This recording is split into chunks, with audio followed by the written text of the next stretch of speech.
How's it going, everybody? It's your boy Malik here today, and we're here to talk about everything I missed in the last chapter, 1190, and what I think is going to happen in 1191 going forward. Because, holy crap, was that a chapter? Because Emu basically decided to say, okay, you know what? I'm just going to wait here and let you, Straw Hat, Gabon, or whoever the hell this old person is, and just chill out here. Because Gabon basically said, hold on one second, just wait 1 second. I got to talk to him. And Gabon basically laid the absolute, just like vicious, like lecturing to Luffy. Basically said, you ain't shit, you ain't trash, weak ass, get out of here. Because Gabon, this is, now some people might understand this about me. I am a big proponent that Luffy has been getting a little full of himself. He was in need to be checked. He needed to be humbled because since he defeated Kaido at the end of Wano with Gear 5 and everything, he's been coasting on easy mode. Because let's be straight up, who can beat him in Gear 5? Maybe Akainu could. Fujitora, yeah. Green Bull, I don't think so. Kizaru, I don't think so. Aokiji actually, unironically, of all the admirals we've seen in the story, would have the best chance because the way Aokiji's powers work is they would be a hard counter to Luffy's because he would lose, like, elasticity. But no, Gabon lays the smackdown, and he basically tells Luffy, you're not even close to it. And I know somebody made a comment on a video that I made a while back that it would be a bad thing if there was a time skip. Now, this is just my opinion. I'm actually in favor of that. I don't have a problem with them being another time skip because we needed to see Luffy get humbled. He needs to take this out. And this moment right here sets up a lot of parallels between this, Marineford, Sabaody, obviously, and even all the way back to chapters 1 with Romance Dawn with Shanks. So that's what I want to talk about today, everything I didn't talk about in my chapter review on Friday. As always, I'd really appreciate it if you'd smash that like, comment, and subscribe button. I'm a small channel. Anything goes a long way. But for now, let's get into it. So first thing I want to bring up is, okay, so this is Gabon's whole speech. I kind of oversold it, I kind of undersold it in the chapter review that I did on Friday, because Gabon walks up to Luffy and he says, on your feet, and he grabs him by the neck, mind you. Luffy's still in Gear 5, and he says, I'm very disappointed in you. Because Gabon was told a bunch of things by hyped up things about Luffy by Shanks. He had seen this guy, oh, we defeated Kaido, he's on the come up, this is good. And then he just looks at Luffy dead ass to his face and he says, I'm disappointed in you. I'm an injured old man. I'm almost 80 and I had to save you. You're supposed to be entering the prime of your pirating career. This is supposed to be your era and you need an old man like me to bail you out? Roger didn't need an old man to bail him out. Who knows? If I remember everything we've seen about Rocks, maybe the previous generation was just built different because Rocks at age 25 basically off-screen an admiral and got past the Gorosei and the God's Knights and went on Emu directly. So who knows to say, maybe the previous generation of pirates were stronger. They were bigger and badder. But no, Gabon doesn't stop there. He just says, these kids today, he literally treats them like a child. He says, kids today, man, they're so soft, they're so weak. And this reminds me of a conversation I had with a cousin of mine a while ago when they were using their iPad. And I was like, man, you're using an iPad? Like, yeah, we use it all the time. I'm like, you don't want to use a TV or anything? Like, no, I don't use it. I'm like, man, kids today, man, they're so different. And I'm like, oh, crap, man, I'm starting to sound like an old man. I'm starting to sound like a boomer. But Goblin says, you need to get your shit together. You need to lock in. You need to stay focused. Because here's the thing. Gabon knows how hard it is to become Pirate King. See, here's the thing about Roger. Yeah, he became Pirate King 25 years ago. But you got to understand, between the time he reached Roadstar Island and Laugh Tale, there was a 14-year gap. Roger had 14 years where he basically just kept grinding. He was trying to reach the last island. He never stopped grinding. And put in perspective, you have a goal and you don't succeed, okay? You basically have to grind in and out consistently to see results. You don't get there overnight. It's not something, oh, you have success. Now, even worst case, it's even likely to also become complacent and be, rest on your laurels. And this happens to everybody in life sometimes. Not everybody, but it happens to a lot of people in life. Take, for example, I'm a big NBA fan, even though I'm wearing a football shirt right now. Shaquille O'Neal is considered the most dominant player in the modern NBA era. Shaq, in his own words, never really cared about training or his conditioning or nutrition. He just didn't care. He would just work his way into shape as the season went on and be ready, hopefully, by the playoffs. And that causes problems with him and Kobe and everything. That's a whole thing. But because of that, Kobe himself explained this to people before he died, was the reason why Shaq is never considered one of the GOATs, top 4 or 5 players of all time. It's just a regular top 10, is that he stopped grinding. And that happens to a lot of people in life. We're all guilty of it, sometimes getting complacent at times. But no, Gabon is telling Luffy, if you want to be the GOAT, if you want to be the GOAT, if you want to be the greatest of all time, if you want to surpass Roger, this is not enough. This is not it, okay? There's a huge gap between being an emperor and a pirate king. Because remember, Roger's been dead for 24 years. The seat has been vacant for 24 years. People need to understand, other people have tried to become pirate king. The emperors obviously were the closest to it. Shanks, Whitebeard, Kaido, and Big Mom. Now, Kaido and Big Mom are interesting cases because they spent decades trying to get that spot. Now, Kaido in this case, I feel like, basically kind of rested on his laurels, became just a habitual alcoholic, and decided, yeah, I'm just going to be drunk off my ass and just focus from there. Big Mom, to an extent, too, became lazy. She built up the Totland, and she decided to use the whole giantification experiments to become Pirate King.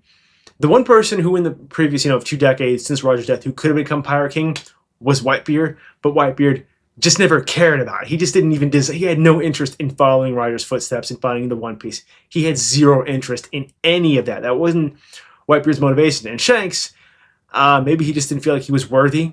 We know Kaido definitely didn't feel like he was worthy because he realized, okay, I can't be Joy Boy, so I'm going to become the gatekeeper of Joy Boy, the one who's going to hold Joy Boy. So if I know who the next Joy Boy will be, was the one who will defeat me, and that was Luffy.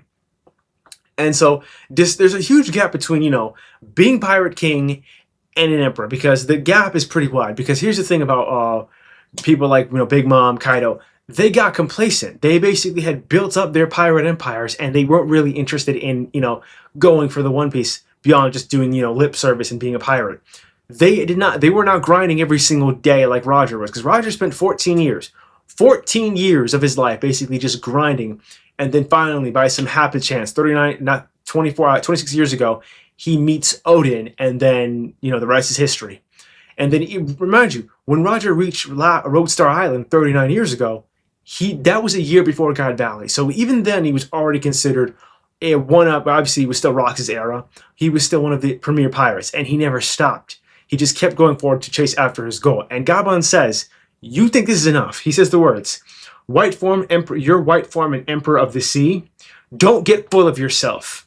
You want to die here. And then Gabon explains, you cannot stop here. You cannot stop here. This is not enough. This is not enough, Luffy. You have to keep grinding. And this is basically, a member of Roger's crew coming in to bail him out. This is obviously parallel to Sabaody. And so I have zero problem with Gabon basically checking Luffy. And in fact, I would be okay if there was a time skip of like 6 months or a year or something. Because let's be straight up, I don't see how Luffy beats Emu in this fight. And I'm going to make my predictions later in the video about what I think is going to happen to Emu. But yeah, no, very clearly, Gabon tells him, you are not the one. You are not ready for this moment. You are not ready to handle this fight. And he just says, you need to lock in. Okay, and Luffy's like, I am locking in. Okay, you're locking in. What was that genie form? Did that do anything? No, it didn't. It didn't do anything, Luffy. It didn't do anything. All it did was make you a bigger target, and you just blew hot air. All right, lock in. Get your shit together. You can do this. You need to focus, because if you don't do this, a bunch of people's hopes and dreams are going to go down the crapper with you, because myself, my captain, Shanks, Whitebeard, Odin, we all were waiting for a guy like you. Please don't betray our expectations. And Gabon is telling this to Luffy, and he's obviously being harsh, but he needs this. Which, by the way, can we not talk about how Emu's just chilling there? He's just like wait, Gabon's like, wait 1 second, I got this. And Emu's like, okay, fine, I'll wait. He's like, I'm gonna kill you anyway, it doesn't matter when. And it's like, people are just like, he's just standing there, like, watching it. He's doing the respectful thing in Shonen Battle manga, where you let the hero and villains monologue at least once per fight. You have to let them at least monologue at least once. If not, then you're not following the rules now. I mean, come on, those are the rules. And so let me talk about what I think is going to happen going forward, because the chapter ends with Gabon just using a technique. By the way, the official Viz translation is Gate of God, which, I mean, come on, that just goes fucking hard. And he just sees the attack, and he just latches onto it, and he just blows up the trees at him, cuts the branch off, and then we see him on the ground, missing his, looking at it right here, his left arm, just like Shanks. And Luffy says, "Oh man." So let me talk. Now I've talked a little about things I missed in the chapter. Let me go over what I think is going to happen. So Emu, in the next chapter or two, is going to leave Elbalf. That's what's going to have to happen, because here's the thing about it. When he has been coughing, he has been hacking it up. Remember, way back in 1179, which is crazy because that was back in April, Emu first ascended into Elbalf. The Gorosei were like, "Hey, you can't do this. You cannot stay in Elbalf longer than you're supposed to. And you can't leave the Holy Land. There's something keeping Emu there." And Emu was like, "I have to do this. I have to descend into Elbalf proper in order to take control of the situation, because the Vegapunk blabbed his mouth, and now we're in a desperate situation. We need to take action." And Gabon is like, something, and he's like, "I gotta go." And then he goes there. He fights against Loki, and people were debating Loki did better than Luffy. Loki did a way better job. Like, Luffy got absolutely demolished. Loki, to his credit, actually got some hits in and didn't immediately get blitzed. Now, he ultimately did get his ass kicked. But yeah, he did way better than Luffy in Gear 5. Let's not pretend ourselves this anyway. And so Gabon does his attack and does absolutely nothing to Emu. It bleeds, make him bleed a little. But no, Emu tanks it, and then he proceeds to destroy everything, and then he chops off Gabon's left arm. Emu's going to have to leave Elbalf at some point, because remember, throughout his fight with Loki and his fight against a little bit of Luffy and this fight, he's been coughing a lot. He's been coughing. Now, this gets into the idea that there's some kind of Emu as the devil's fruit, as the devil man. Remember, with devil fruit powers, you are cursed. The sea hates you. And so that if you get near the sea, you will sink to the bottom of the ocean. In the case of Emu, if he is the protaginator, the closer he gets to the seas, i.e. the seafloor, this causes a situation where he basically is going to have to, like, hacking it up eventually. He's going to be like, "Okay, time limits up. I got to go leave Elbalf. Doesn't matter. I've empowered Summers and killing him. There's no way they can lose their respective fights. They have this in the bag," because Emu is most likely going to have to leave Elbalf. Like, that is going to happen. That's a thing we can't really control how this plays out.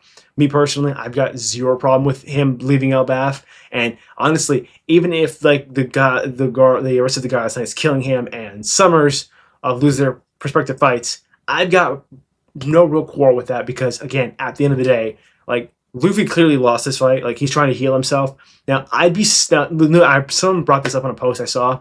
Luffy has canonically healed himself, and it was in Gear 5.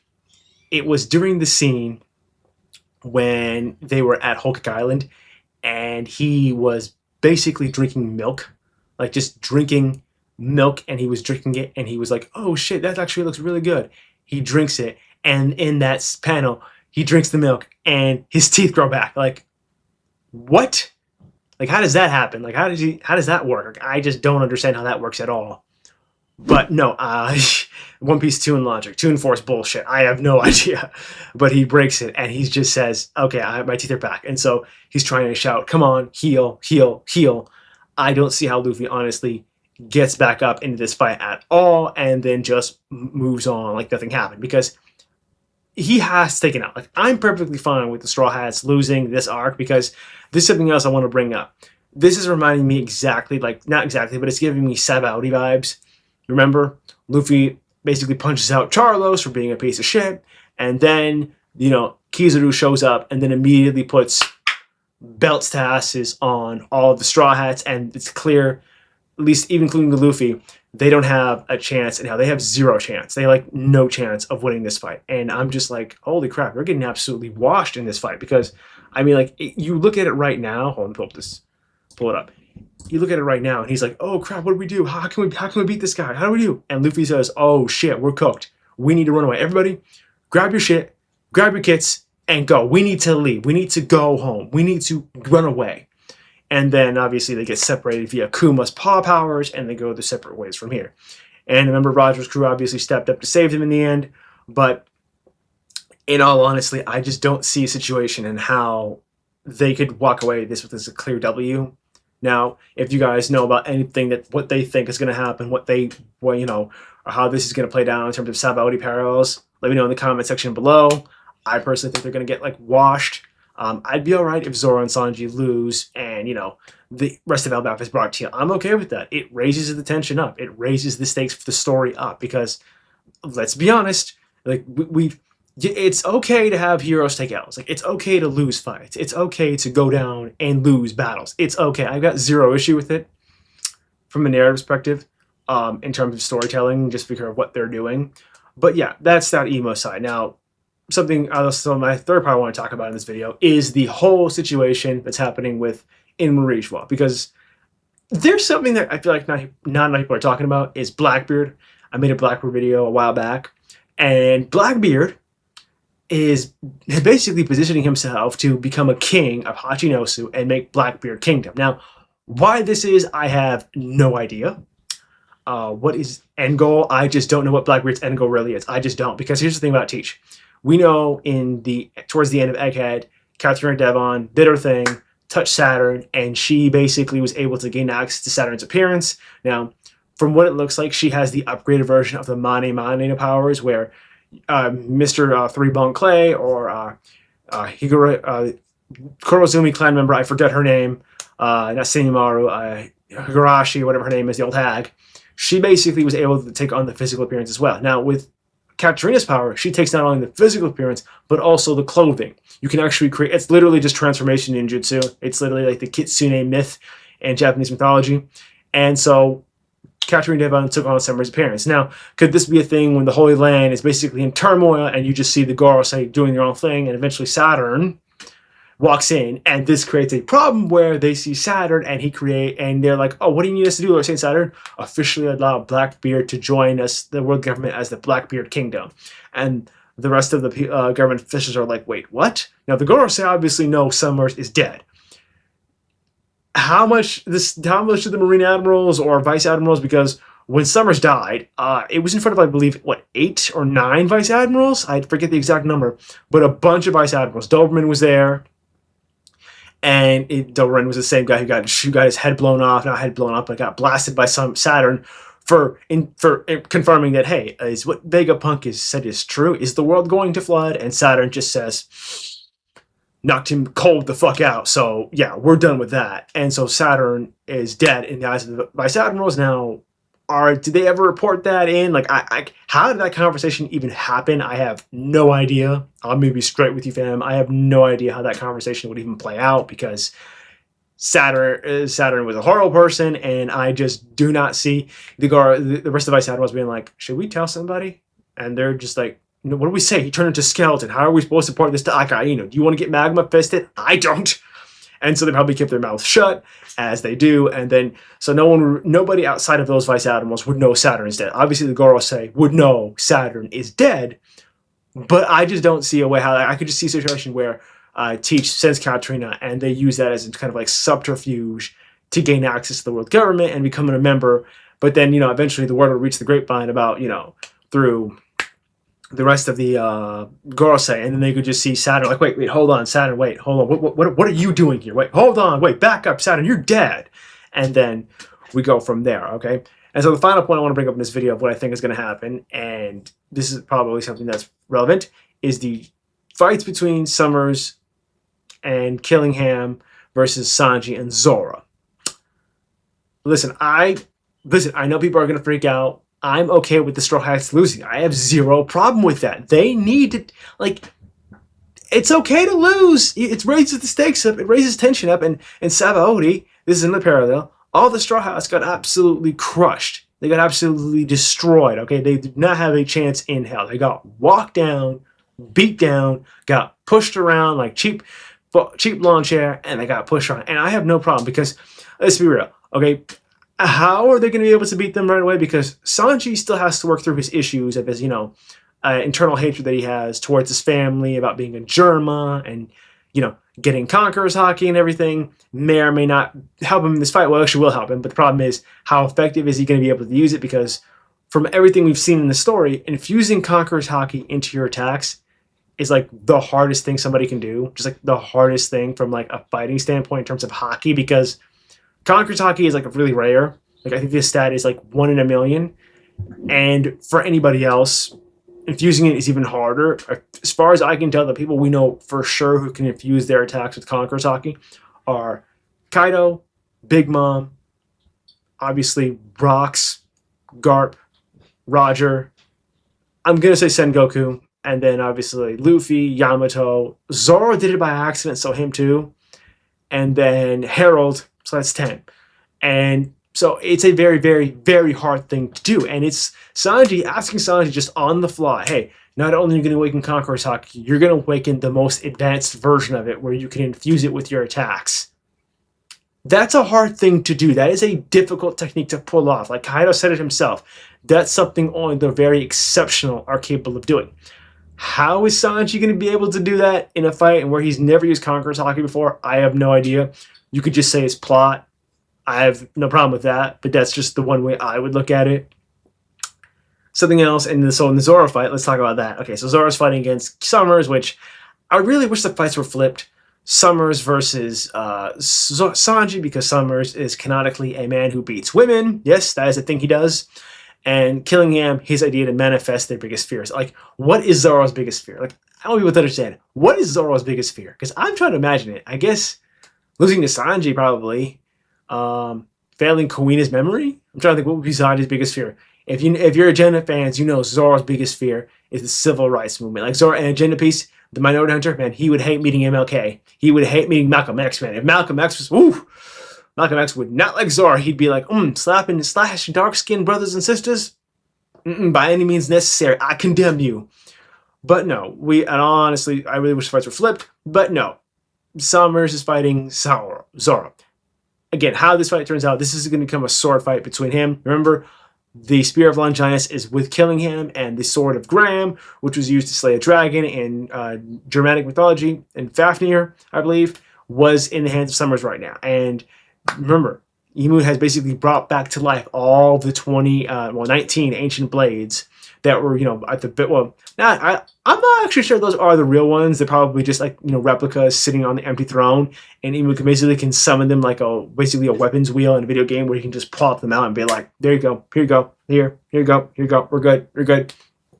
But no, that's with Summers right now, and how that fight turns out with Summers, I have no idea. Remember, they're gonna need to figure out how to deal with that because Summers is now much more powerful than he ever was, but just in any points in the series. And I'm going to be with you. I would be totally okay if the Straw Hats lose. I'd have zero problem if they lose. I would have zero problem if they lost because, let's be again, it would raise the stakes. It would raise the tension up. It would give, because since the last time Luffy took an L that was bad was obviously Act 1 of Wano when he gets one-shotted by Kaido. But, soul-crushing, just, gut-wrenching. I'll put the cover on this video, was either Luffy at Marineford when Ace died in front of him, obviously, but probably the one that sticks out of my mind is Sabaody because this is giving me parallels to that because Luffy's going to have to wake up and realize, oh shit, Gabon lost his arm, and Imu's going to leave the next chapter, and that's it. But that's what I wanted to rant about today with you guys today. I'd really appreciate it if you'd smash that like, comment, subscribe button. Anything goes along against the algorithm. Until next time, deuces, fam.